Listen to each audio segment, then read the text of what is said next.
大谷翔平。世界最高峰の野球リーグであるアメリカメジャーリーグにおいて年間最優秀選手に選ばれた世界的スーパースターです。世界の野球競技人口は3500万人と言われている中で、大谷は最も優れたプレイヤーであることを意味しますが、大谷翔平とはなぜそれほどまでの評価を受けているのでしょうか。そしてどのような経緯で現在の立ち位置まで上り詰めたのでしょうか。その道中には大谷の野球人生を左右するような分岐点、そして運命的な指導者との出会いもあり、野球の神様に愛されたとしか思えないようなこの歴史的選手の人生を解説します。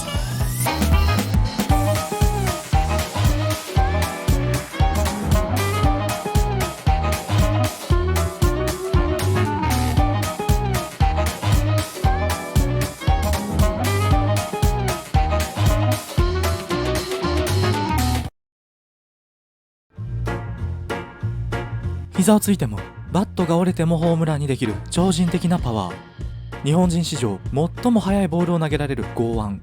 さらには9頭身のモデル体型に整った顔立ちという漫画の主人公でも無理があるようなスーパースターです。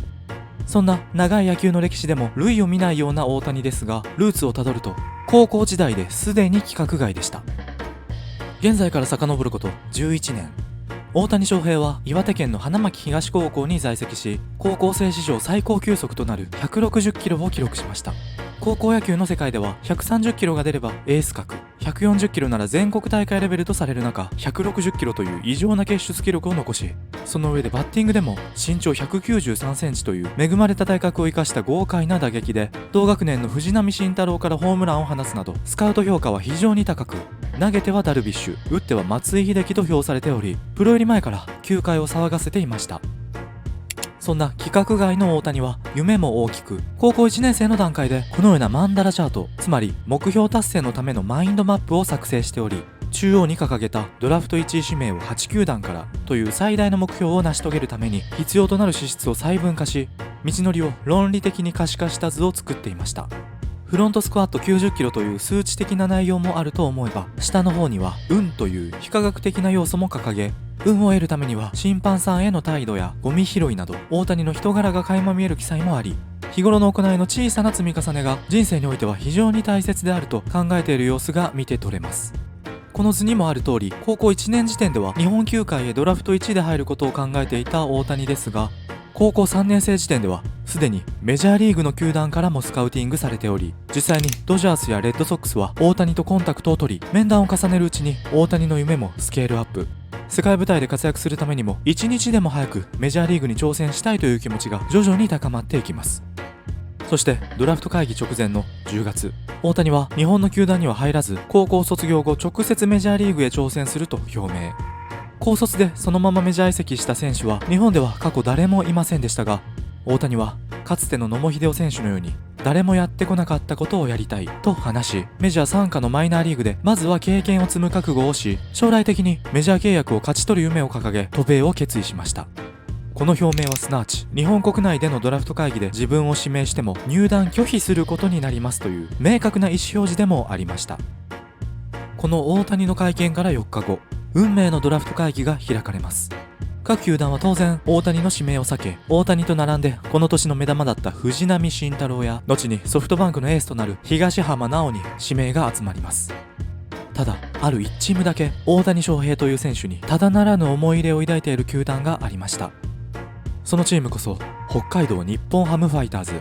この年から指揮を執っていた栗山英樹監督は前年までは野球評論家として活動しており、高校野球を取り扱う人気番組熱闘甲子園のナビゲーターを務めていました。その番組内で栗山は高校2年生の大谷翔平にインタビューをしており、すでにお互いに関係を持った間柄でした。大谷の投手野手両面の凄さを肌で感じ、さらに人となりまで知っている栗山監督はこの大谷獲得への思いはひとしおでした。ただ日本ハムは前年のドラフトで苦い経験をしており、巨人以外は入団しないと断言していた菅野智之投手を果敢に強行指名した後に、やはりその宣言通り入団拒否されてしまったという経緯があり、チーム編成の上で最も重要な戦力強化枠であるドラフト1位という枠を放棄してしまった格好となっていました。さすがに2年連続でのドラ1放棄は球団としては痛恨の極みであるため、栗山監督は苦虫を噛みつぶしながらも大谷の指名を回避。そして大谷は希望通り高卒でアメリカへ移住し、28歳となった現在もなおメジャーリーグでトップ選手になることを夢見て奮闘し続けています。大谷の夢はまだまだこれからです。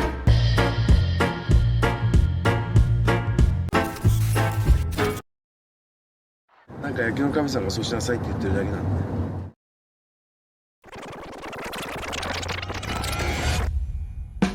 さすがに2年連続でのドラ1放棄は球団としては痛恨の極みでありながらも、日本ハムは早い段階で大谷を1位指名する方針を固めていたことに加え、栗山監督も必ず来てくれると信じているという熱い思いを持っていたこともあって、大谷を強行指名。ドラフト会場は大きなどよめきと、そして拍手が沸き起こりました。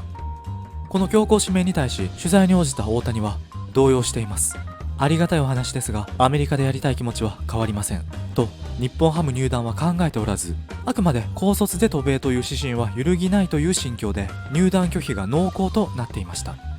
日本ハムの山田 GM はなんとか入団交渉の場を設けるべく花巻東高校を訪問しましたが、大谷は日本ハムとの面会を拒否。事前にメジャー挑戦の表明をしていたにもかかわらず強行指名をしたことで、挨拶すらできなくなるほどに大谷と球団との溝は深まっていってしまいました。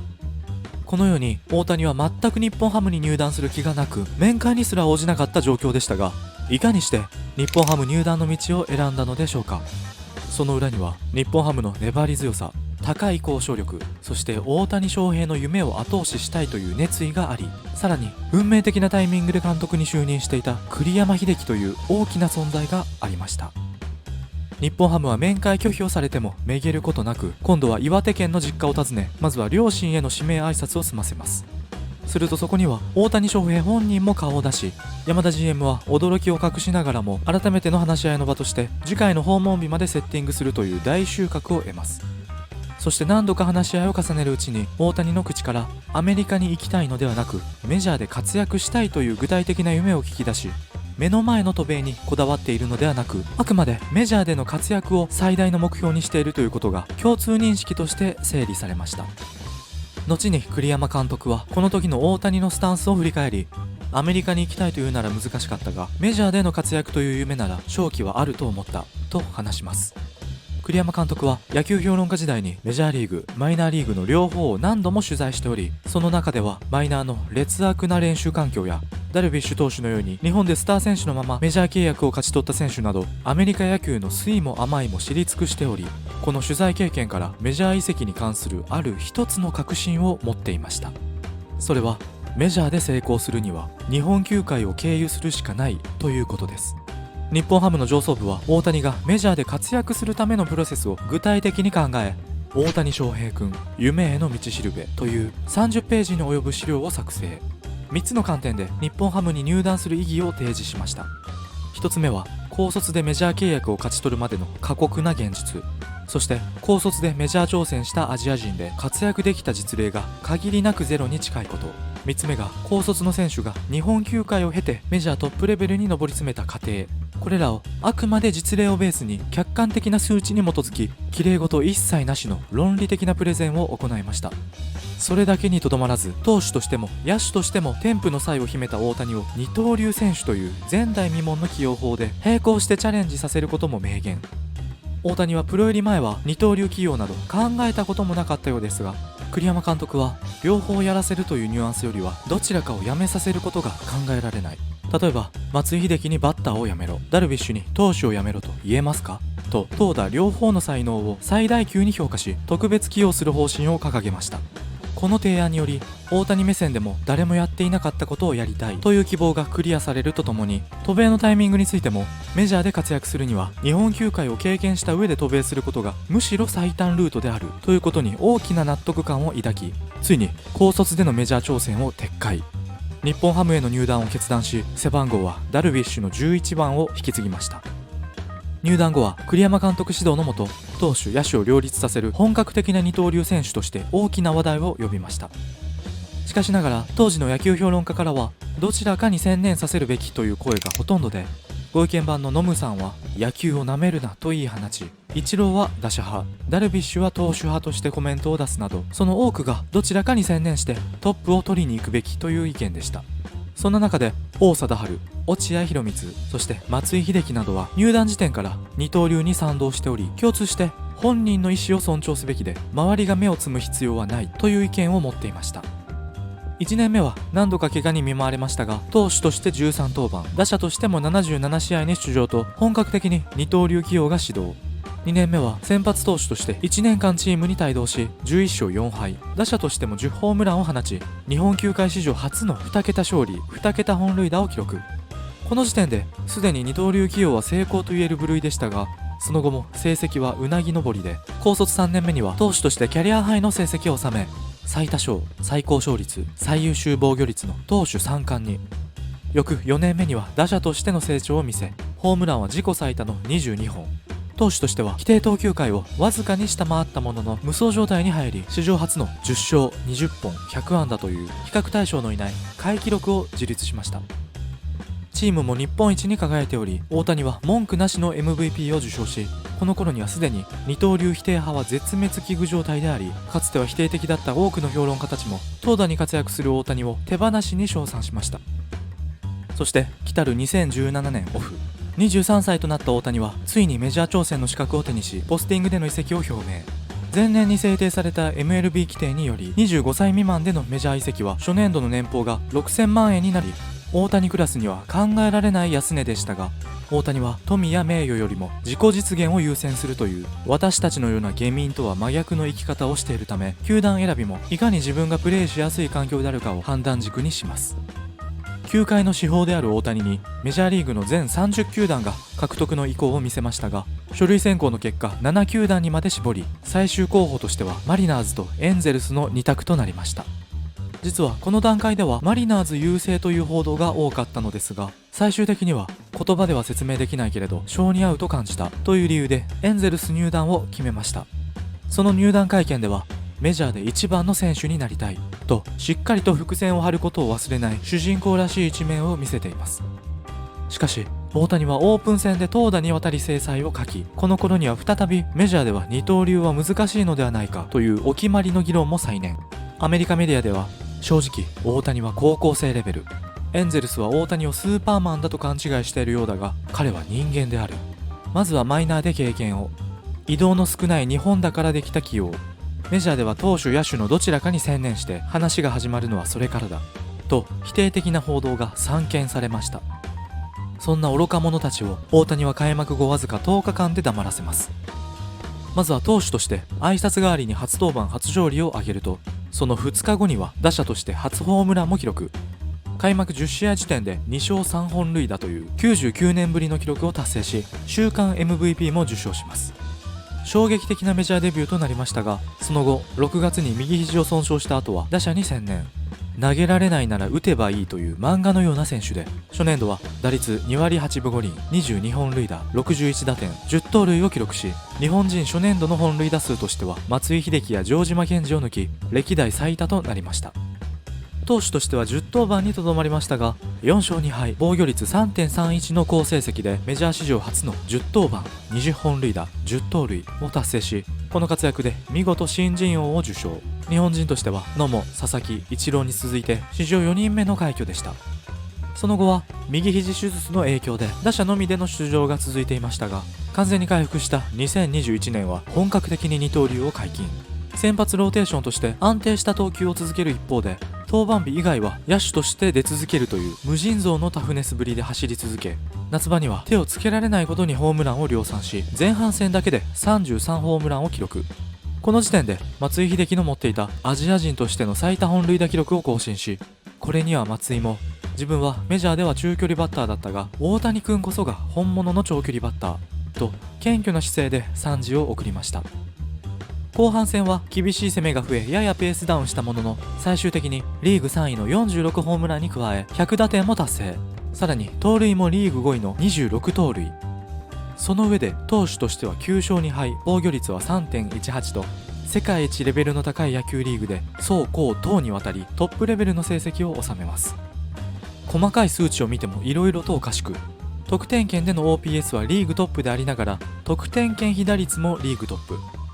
1イニングで球速100マイルと打球速度100マイルを同時達成。2桁本塁打と100奪三振の同時達成、オールスター史上初となる投打での出場と挙げ出すとキリがなく、紛れもなく球史に新たな1ページを作り上げました。メジャーの地で二刀流を成功させたインパクトは計り知れず、日本人としてはイチロー以来20年ぶりとなるリーグ MVP を満票で受賞。その他の賞でもシルバースラッガー賞、コミッショナー特別表彰、ベースボールダイジェストの野手部門 MVP、ベースボールアメリカでの最優秀選手賞、スポーティングニュースの最優秀選手、選手会の年間最優秀選手、選手会のア・リーグ最優秀選手、オール MLB チームファーストチーム DH 部門選出、オール MLB チームセカンドチーム先発投手部門選出、そしてエドガー・マルチネス賞と11冠となり、紛れもなくメジャーリーグ最高の選手にまで上り詰めました。翌2022年は当然マークが厳しくなり、ホームラン数こそ減ったものの、総合的にはメジャー屈指のスラッガーとしての数字を維持。そして投手としては高速シンカーを習得したことでさらに輝きが増し、成績が大幅に向上。低迷するエンゼルスの大エースとしてフル回転し、15勝を挙げ、防御率はリーグ4位の 2.33 と、ピッチャー成績だけを見ても素晴らしく、年間最優秀投手にあたるサイ・ヤング賞の投票では4位につけました。打者として157試合に出場しつつ、投手としても28登板という理解しがたい出場の仕方で、メジャー史上初の規定打席と規定投球回の同時到達を達成。2桁本塁打、2桁勝利もベーブ・ルース以来104年ぶりとなり、もはやベーブ・ルース以来か史上初かという2択となる記録を次々と樹立しました。2022年はヤンキースのアーロン・ジャッジが62本塁打というリーグ歴代最多記録を樹立したため、 MVP 投票では大谷は2位となりましたが、それでも世界最高のプレイヤーという位置づけは揺るがず、この年のオフには年俸3000万ドル、契約時のレートで44億円という超大型契約を交わし、メジャー市場でも上位に入る年俸となりました。さらにスポンサー収入など年俸以外も含めると、大谷の年収は72億円という試算もあり、単純計算で1日2000万円稼ぐという札束プールを作っても有り余る富を得ることになりました。このように大谷がメジャーを席巻しているため影に隠れてしまっていますが、2020年には秋山翔吾と筒香嘉智、2022年には鈴木誠也と3人の外野手がメジャーリーグに挑戦。秋山、筒香はなかなかメジャーの環境にアジャストできず苦戦し、秋山は2年目のシーズン途中に帰国。筒香も絶えず日本球界復帰の噂が囁かれるものの、マイナー契約でチームを転々としながらもアメリカにしがみつき、メジャーでの活躍へ向けて奮闘中です。